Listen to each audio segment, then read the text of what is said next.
It's 2:12 in the morning, and this is beeping. You're probably wondering how I got here, waking up to the sound of a GPS ankle bracelet beeping in the middle of the night. See, California leads the country using GPS technology to supervise certain parolees, like sex offenders and gang members. Probation offices across the state are also using the technology more and more. So I decided to try out being monitored myself. Stanislaus County probation officers usually supervise up to 20 gang members and domestic violence offenders with GPS, but Officer Samuel Sharp agreed to also track me for a week. First, I had to learn how to respond to the bracelet's alerts and keep it charged. So it'll actually speak to me? Yes. I learned the bracelet would beep and send me messages if I missed my curfew. And if I charged it or broke any rules, Officer Sharp would get an alert within a few minutes. And since there are fiber optic cables in the bracelet strap, if I were to try and cut it off, he'd find out right away. Which leg would you want it on? I think my right leg. Then came the rules. I had inclusion zones, places I had to be during certain hours. I had a 10 o'clock home curfew, and I had to be at my office during the day starting at 9:30. I also had exclusion zones, places I wasn't allowed to go. We chose a local bar and a supermarket. And off I went with my GPS back home. I then went about my daily life as best I could. I showered, I exercised, I went shopping. I kept doing my job as a reporter.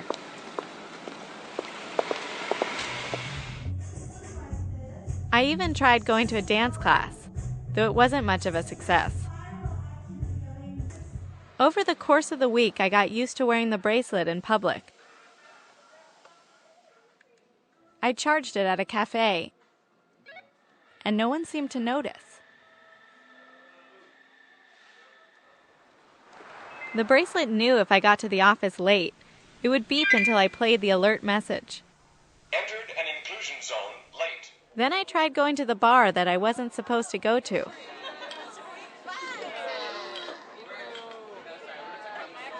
And I didn't always make my 10 o'clock curfew, but the ankle bracelet wasn't fooled. And I'm late. I'm supposed to be home by now.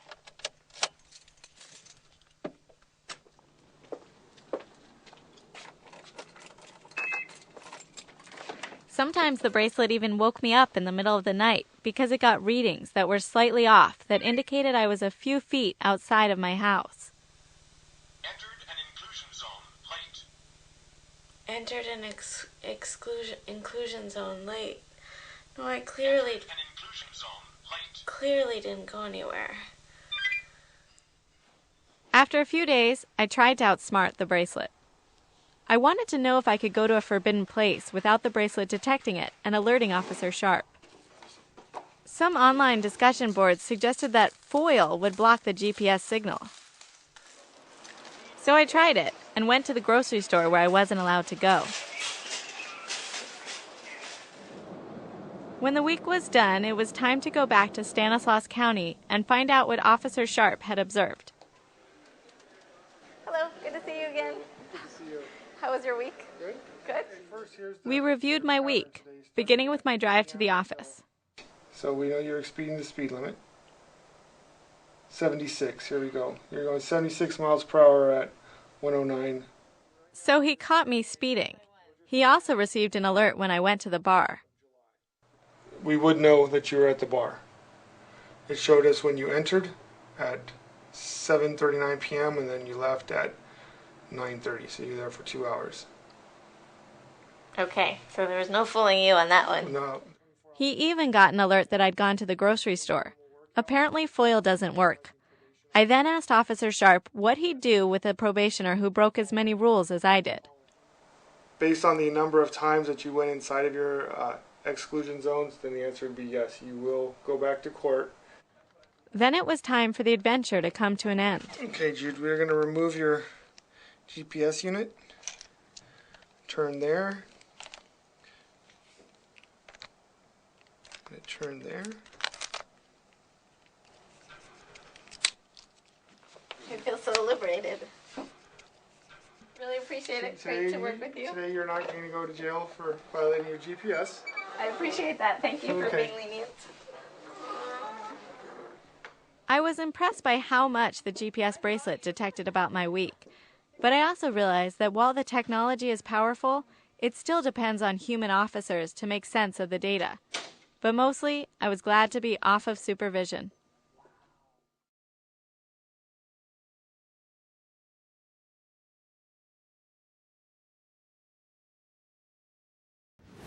It's a story you'll see only on NBC 26. Every day, more than 100 inmates from the Brown County Jail are on electronic monitoring, living at home, working, and serving their sentence. We went inside the jail to learn who these inmates are and how they are monitored.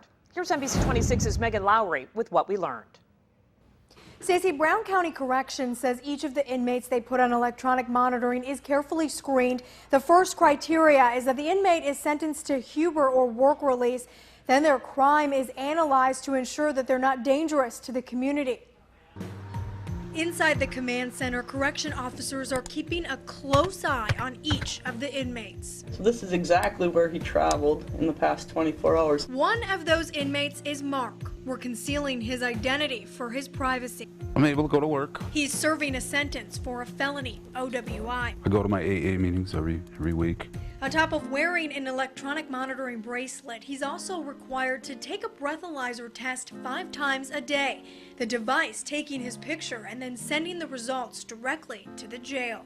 And within less than 5 minutes, we have the results of their test. Brown County Huber Lieutenant John Mitchell says electronic monitoring is a privilege, and the offenders must stay sober and abide by the rules. Most of these people are all just our community, neighbors, friends, family, people from our church, people from our schools. Mitchell says if done right, electronic monitoring helps the inmates learn to live within the law in their own environment. People are finally realizing we can't just put them in jail and have that be the corrective behavior. But there is a liability to electronic monitoring. Brown County carefully screening each inmate and using the technology to make sure they're not a danger to the community while on the program. If the offender tries to pull it off of his ankle or something, it'll immediately alarm. It works by GPS. Each bracelet the inmate wears is monitored by their zones, a home zone and work zone. This is her house right here. Her entire home zone is this big. And when they're not at work, they must be in their home zone. I can go out of the house, I can do all my yard work and stuff and just can't leave my yard, basically. Brown County says the most common violation they see is an offender failing to stay sober. If that happens, the privilege of electronic monitoring is revoked. For people like Mark, the program has been successful. I was a very chronic alcoholic and it was out of control. And if it wasn't for the drunk driving ticket and what happened, I don't think I would be here right now. Brown County tells me they rarely have an offender try to cut off their bracelet, and if that were to happen, there would be an alarm right away. I also talked with Outagamie County, who says they have around 70 to 80 adults on electronic monitoring and also have a success rate of around 90%. Megan Lowry, NBC 26. In Brown County, the cost of electronic monitoring is $23 a day that is paid by the inmates. The young people and families who come through the Precious Blood Ministry of Reconciliation have been impacted by violence or incarceration. Some seek Father David Kelly's help as they're court-ordered to wear an electronic monitoring ankle bracelet, looking to get a job or learn a new skill. There's a stigma to having that machine on your leg. Even the old ones had a bulge that, people could see. In January, Cook County signed a $4 million plus contract with Track Group, a Naperville electronic monitoring company used for both adults and juveniles. The new tracking ankle bracelets promising longer battery life, they're tough to cut off, and equipped with a communications feature, recording the conversation and could potentially be used in court. This is the monitoring center. We see that you're not in your inclusion zone. Do you have permission to be outside of this area?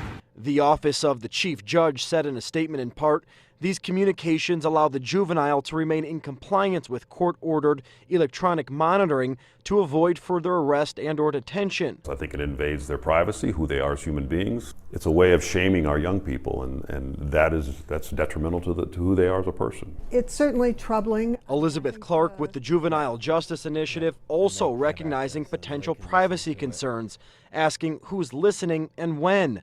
The communications feature automatically activates after a vibration and a sound. We've been way behind other countries in recognizing the need for evaluation, transparency, oversight. To invade someone's privacy, invade someone's home, the sanctity of their home, I think is just wrong.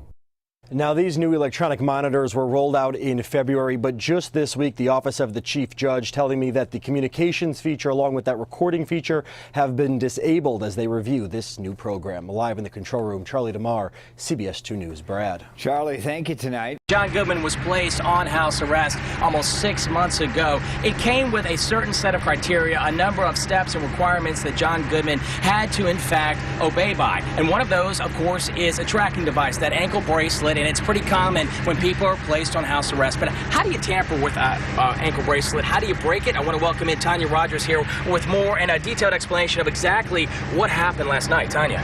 Well, you know, people are very interested. What do these ankle monitors look like? They call them ankle bracelets. The company that actually keeps track of it, part of Palm Beach County Sheriff's Office, is called the Alternative Custody Unit. Now, they keep track of 187 people who are in house arrest. We want to show you what that ankle monitor actually looks like. And they believe what happened last night. You can see the ankle monitor right here, and it's actually supposed to be adjusted lower on the person's leg. They believe that John Goodman took a device, possibly like a mirror, and kind of tampered with it. They say it's something they have never seen before. This is the device he tampered with here, and when he tampered with it, we had that alert in about 30 to 35 seconds. Sergeant Walter Lawrence and Deputy Manuel Castillo showing us how the ankle bracelet works for those on house arrest. The sergeants say a tracking device the size of a small box is placed inside the house. This is the device that sends the violation alerts out to us, and we also can communicate with it via text message, so it's a two-way communication device. The person on house arrest wears an ankle monitor. The two devices work together to keep track of where the person is located or if the bracelet has been tampered with. What generally happens in these situations where they're going to tamper with it, what they'll do is cut the band with a pair of scissors or a knife. There's fiber optics that runs down the center of this device here, so once that's cut, the fiber optic separates, that generates the alarm. The sheriff's office says this is what John Goodman did. What he actually did, which I say again is extremely rare, he actually destroyed this device by repetitively beating with some type of object. We believe it was a mirror that was in the bathroom because there was paint transfers on top of the device and on the side, and he split it right down the side here and actually opened it up. The system sent an alert within seconds. Now, this is the ankle monitor. This is a closer look at what this device looks like. They usually say when people tamper with it, they're able to try and pull it apart and actually end up pulling it apart this way. And as I mentioned before, they said they've actually never seen it broken before, where actually they've seen the inside of it. They said that's very, very unusual and very rare. Tanya Rogers with a graphic and a very up-close look at exactly what happened last night. Tanya, thank you very much. Tomorrow morning, we'll break wide open a huge, huge hole in this case. We'll find out again whether or not John Goodman stays behind bars or whether he returns to his home in Wellington. Coming up in about 25 minutes, Michelle Suskow, our legal analyst, will break down the developments overnight and what will happen again tomorrow. For now, we'll toss it back to the studio, guys. J.K. Well, tonight, we continue our investigation into electronic monitoring in Marion County. We told you in a special report just last night that more people are on electronic monitoring in Marion County than in other cities even larger than ours, including Chicago. Millions of dollars are paid annually to the vendor that supplies those monitors. Fox 59's Courtney Crown is following the money tonight. She's live in the newsroom investigating who picks up the costs of these devices. Courtney?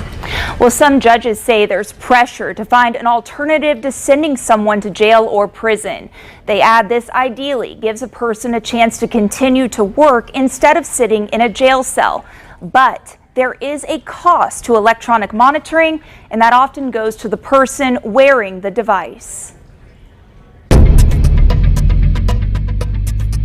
We have more clients in the city of Indianapolis than, say, Chicago and a lot of other large jurisdictions. Marion County prosecutors, defense attorneys, and judges are choosing to let people wait for their trials or serve their sentences on electronic monitoring at numbers higher than almost anywhere else in the country.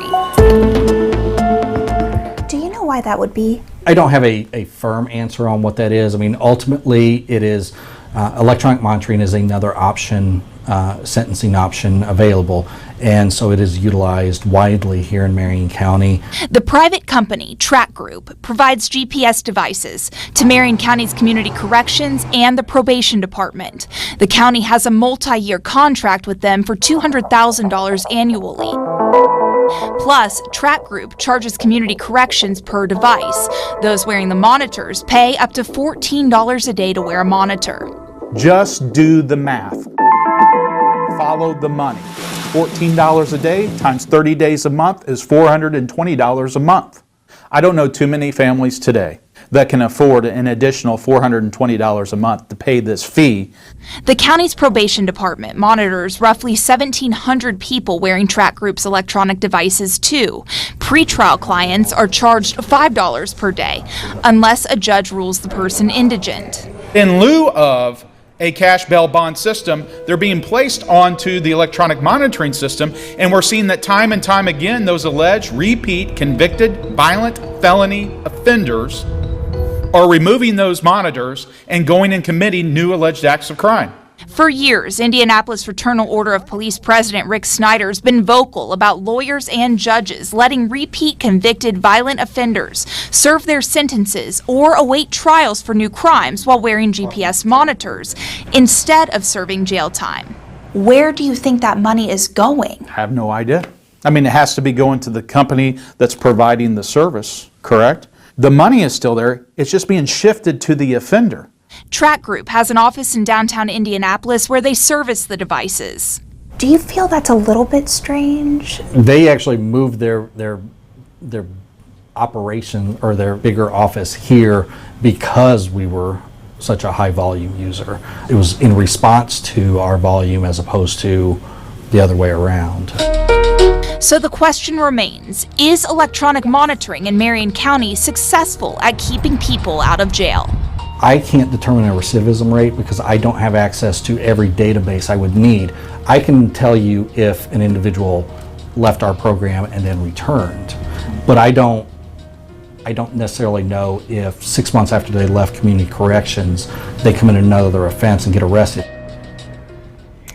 Well, since last night's report, I've heard from viewers concerned about the safety and success of GPS monitoring. I can tell you we will continue to follow up to see how Community Corrections plans to measure success in the future. Courtney, do you know how much of Community Corrections budget comes from monitoring? Well, Dan, according to the agency, 13% of their annual budget comes from clients' daily fees. About 50% of the budget comes from local tax dollars. Dan. Okay, Courtney Crown reporting live in the newsroom tonight. Courtney, thanks so much. You may have seen it last night at 10. Courtney brought us her initial investigation into whether the GPS monitor system ultimately keeps us safe. She found out that people died last year at the hands of those wearing these devices and spoke to their family members who have a lot of questions about why judges even agree to electronic monitoring in the first place. You can find her special report right now on our website at fox59.com. We've been reporting on a backlog in cases at the Milwaukee County Courthouse for months now. Now, more disturbing fallout. New tonight, 12 News' Caroline Reinwald investigates the ankle monitor crisis. When the court needs to keep track of someone before trial, they give them one of these. An electronic monitoring device following them everywhere they go. It's sort of like strapping a cell phone to someone's ankle and being able to tell where they are. But in Milwaukee County, there aren't enough to go around. Pre-COVID, the county says 90 of these tracking devices work just fine for their operations, but now a backlog in cases has led to a shortage of trackers. At this writing, more than 150 people were waiting for one. 12 News obtained a copy of the wait list. On it, people accused of violent or sexual offenses. Like Christian Mothershead, a Milwaukee public school teacher arrested for human trafficking, taken in again for breaking a no-contact order. Cotelia Scott, police say in December she tased a child at a West Allis school. And Ruben Cardenas, a former Milwaukee police officer accused in April of sexually assaulting a 13-year-old girl. Chief Judge Mary Trigiano says the backlog is unprecedented, a problem compounded by the pandemic and worker shortage. So tell me what happens if you don't have a device for somebody. The judge may increase the level of cash bail that the person has to post and then put them on the waiting list. So there's an incentive for them to come back to court pre-trial. How do you decide who gets the device, who stays in custody, if you raise bail? Individuals who are in custody are prioritized regardless of where they fall on the wait list to get them out of custody. The chief judge says anyone minimum to medium risk is released, usually with higher bails and checked on by case managers every week. Most often people are in compliance whether they're on a device or not. Have you had any issues since the backlog of cases in people not coming in, not following orders, and not being tracked? Sure. If it wasn't concerning to me, I would be callous, right? I mean, we do our best to try to figure out how to understand human behavior. The state recently earmarked $1.2 million to pay for an additional 170 trackers and hire people to help monitor them 24/7. But the funding is stuck in limbo, jammed up in contract discussions. She says she hopes to get the money soon for a system already spread too thin. What keeps you up at night about this job, Your Honor? What are you worried the most about? The staff, the professionals, the people who have been working in the system for 2 years, overtime and double time because we don't have enough people, are getting tired. In Milwaukee, Caroline Reinwald, WISN 12 News. The chief judge says the contract to have the new tracking monitors is set to begin June 1st.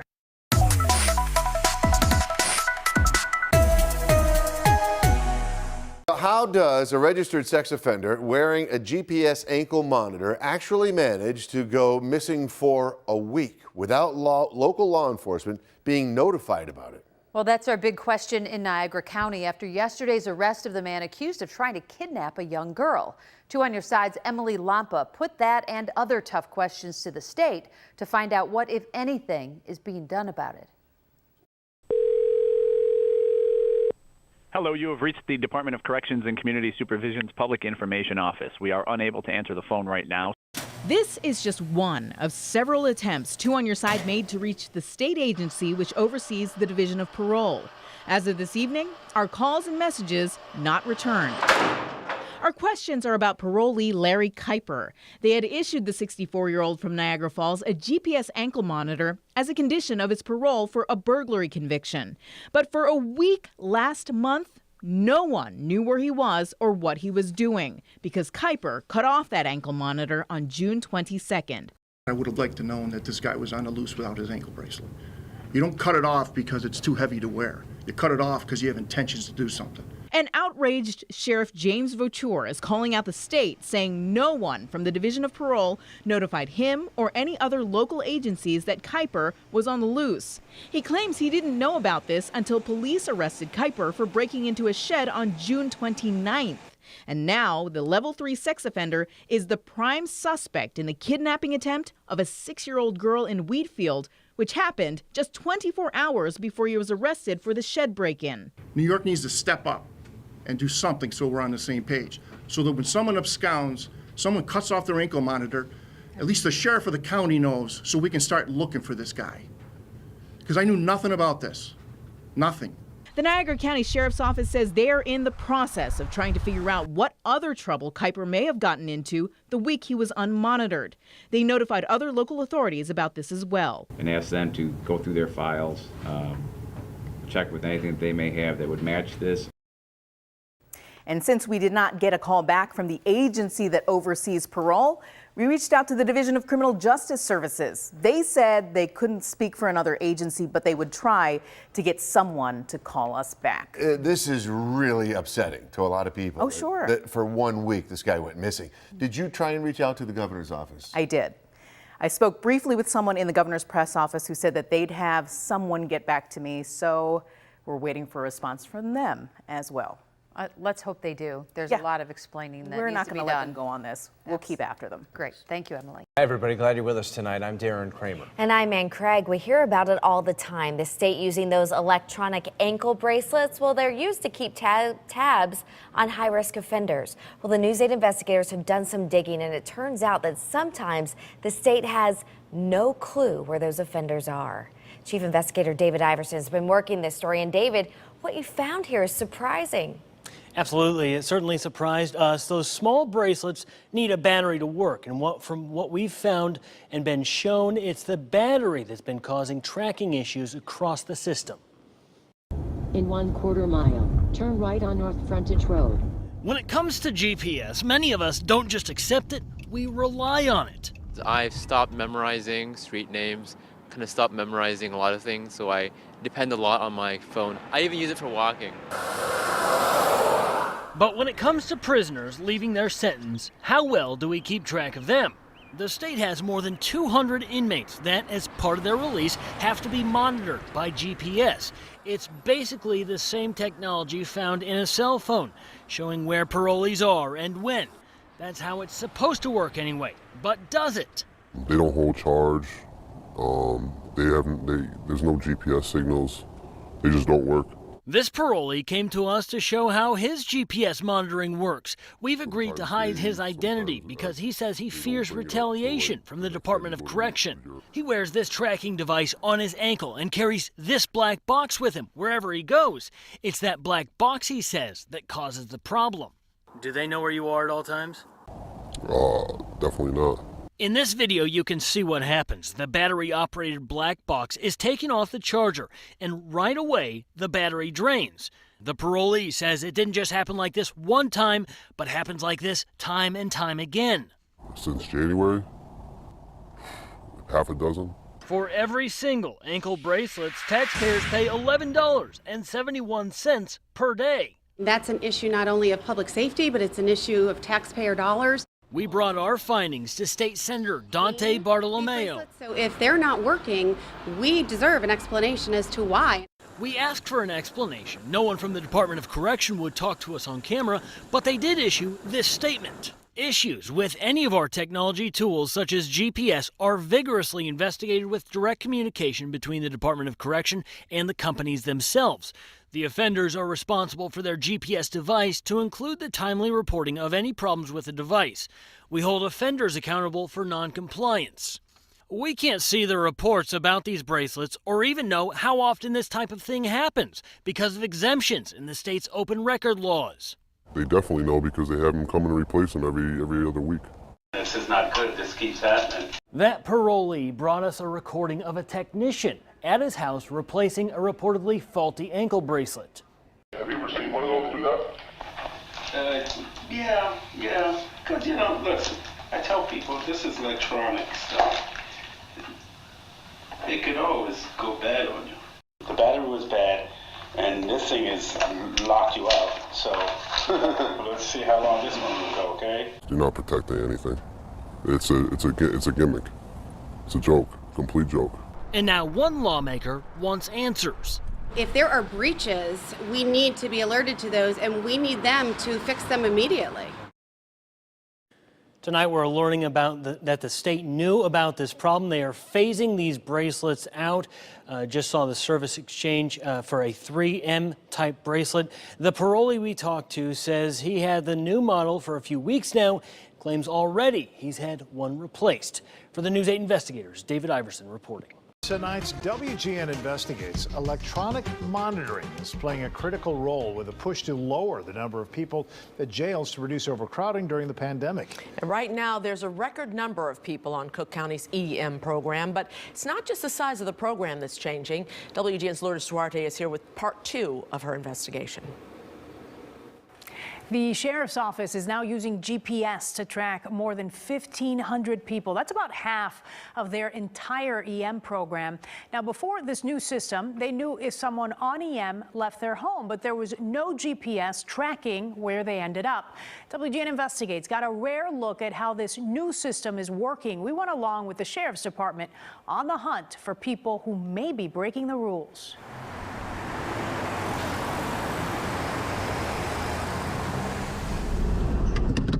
Ready? Yeah. Every day in every corner of the county, 35, 45 county. sheriff's deputies go looking 94122, repeat. An alert goes off in our car for people on electronic monitoring, or EM, who defy a court order and leave their homes. It's grabbing a GPS signal right now. They get dozens of alerts a day. We had the positive match with the young lady. They usually come right back home, and they don't venture off too far.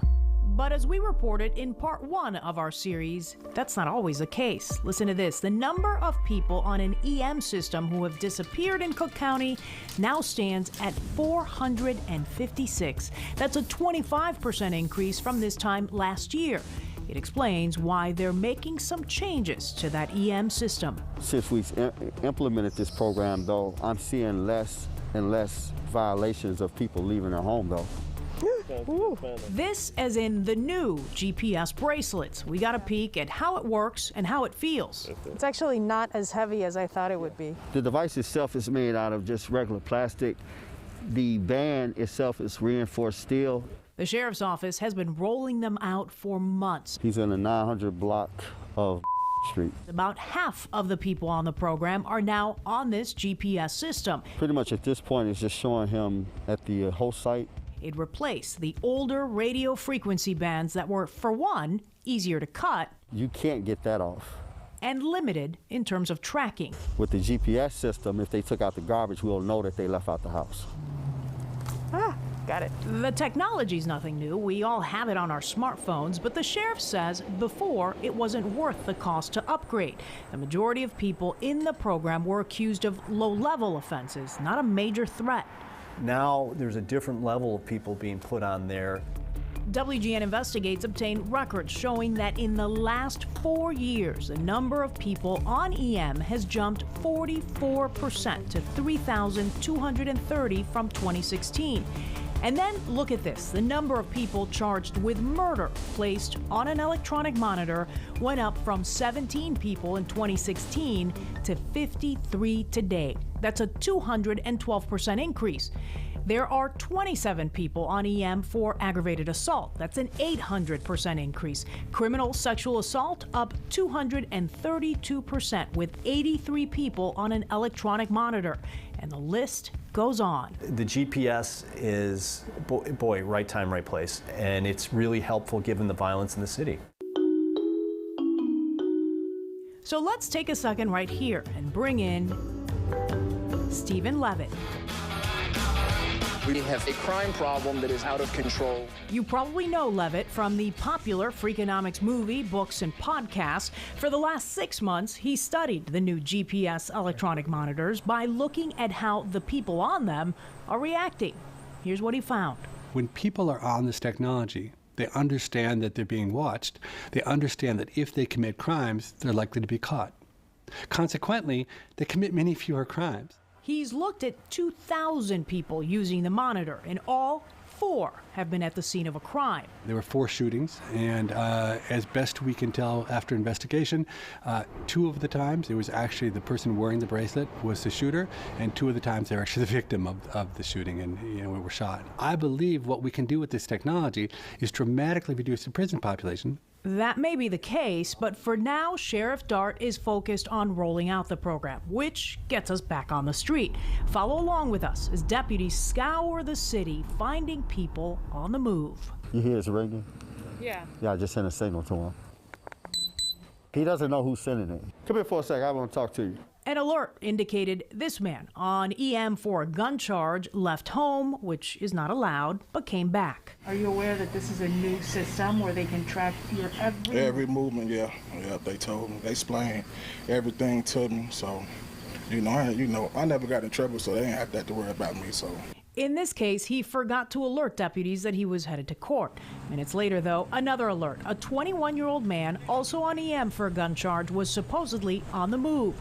He was asleep in the bed. It turns out he wasn't, according to his mother, and it wasn't the first time she says the GPS was wrong. They said that he was on division for an hour, and that was not true at all. Deputies say there are occasional glitches, but most often the GPS is right on. Officers found this woman not at home, but in her car. That's a big no-no. She got off with a warning and another rundown of the rules. Listen to me. Back door. Again, do not leave out of this house. You're technically still in jail. This is your cell. And the only way you can move out of this cell is if the sheriff's office gives you permission to leave this cell. Were you surprised when the officers drove up and saw you in the car? Yeah, because I thought as long as I was in front of the house, I was cool. A lot of them think under the misconception that if I'm by the home, I'm good.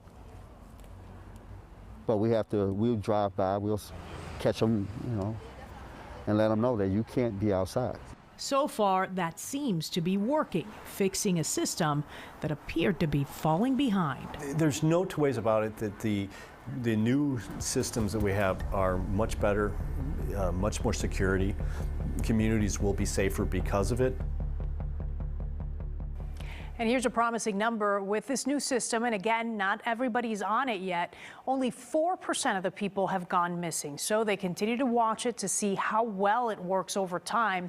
Also, Stephen Levitt wants to see if the data gives him some insight into the types of social services that may be needed to keep people out of trouble long term, something the sheriff would, of course, love to see.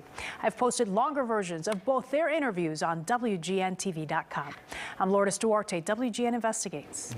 Eye-opening there. Yeah, well, the chief judge's office in Cook County responded late this afternoon to the series, citing studies that indicate more than 80% of people appear in court, as is expected of them. Yeah, the majority who do what they're supposed to and appear for scheduled court dates should not be punished because of minority abuse. The conditions of electronic monitoring. The county can't lock up everybody while they are awaiting trial. An ankle monitor is supposed to keep you confined to a certain space, and you'd think it would be impossible to get it off. That way, wherever the bracelet is, that's where the offender is, but that's not always the case. We wanted to verify how easy is it really to cut one off. Police say sex offender Randy Layton cut off his ankle monitor and ran out of a Chinese restaurant. The cashier saw him take off. I hope the police can try their best to catch him. So how hard is it to cut off an ankle bracelet? These are what we call the bad boy cuffs. It's not impossible to remove an ankle bracelet from GPS monitoring solutions, but Lisa Penny says it'll take a lot. We've had people try to use blow torches. Of course, they were picked up in the ER. First try. Their staff has even tried heavy bolt cutters. It didn't work either. Okay. That hurt. Plus, as soon as you try to mess with it, they get a notice. As soon as that bolt cutter grabs onto this actual cuff, we will get an immediate text. The ankle monitor also has an alarm, speaker, and microphone. They can talk to the offender and track them within a few feet. But Penny says the bad boy cuff is not what most courts use. It's expensive. The thin rubber cuffs are much cheaper. That's what most probation and pretrial offices use. And a pair of kitchen scissors will actually cut that right in half. Penny says they've put bracelets on more than 7,000 people. Only 37 have gotten out of them, and the company knew within seconds. So is it easy to cut off an ankle monitor? Depending on the kind, yes, it can be very easy. But since most services are notified immediately once they're cut off, the tricky part is escaping afterward. That's right, Doug. We've seen ankle monitors equipped with GPS tracking devices. This judge, though, is using ankle bracelets that can detect alcohol as it's released from the pores in your body.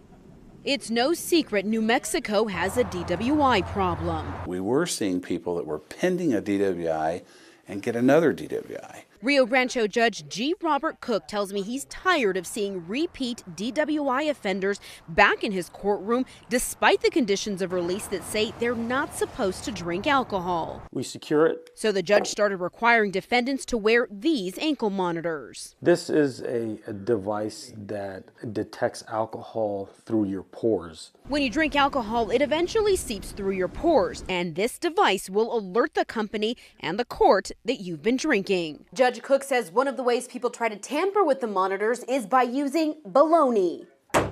By placing a slice between the ankle monitor and their skin, hoping to trick that sensor. It doesn't work.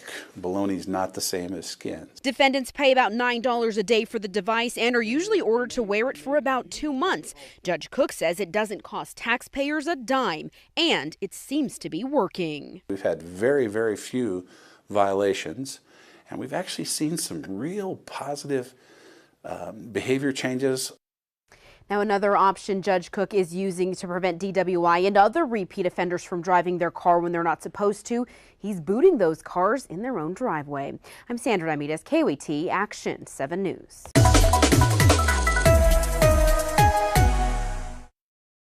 Several communities on edge after a convicted murderer escapes his GPS ankle monitor. But as Team 12's William Pitts verified, that's not as easy as you may think. An ankle monitor is supposed to keep you confined to a certain space, and you'd think it would be impossible to get it off. That way, wherever the bracelet is, that's where the offender is. But that's not always the case. We wanted to verify how easy is it really to cut one off. Police say convicted murderer Naomis Winfrey cut off his ankle monitor and took off. He was out on parole after serving 25 years. These are what we call the bad boy cuffs. It's not impossible to remove an ankle bracelet from GPS monitoring solutions, but Lisa Penny says it'll take a lot. We've had people try to use blowtorches. Of course, they were picked up in the ER. First try. Their staff has even tried heavy bolt cutters. It didn't work either. Okay. That hurt. Plus, as soon as you try to mess with it, they get a notice. As soon as that bolt cutter grabs onto this actual cuff, we will get an immediate text. The ankle monitor also has an alarm, speaker, and microphone. They can talk to the offender and track them within a few feet. But Penny says the bad boy cuff is not what most courts use. It's expensive. The thin rubber cuffs are much cheaper. That's what most probation and pretrial offices use. And a pair of kitchen scissors will actually cut that right in half. Penny says they've put bracelets on more than 7,000 people. Only 37 have gotten out of them, and the company knew within seconds. So is it easy to cut off an ankle monitor? Depending on the kind, yes, it can be very easy. But since most services are notified immediately once they're cut off, the tricky part is escaping afterward.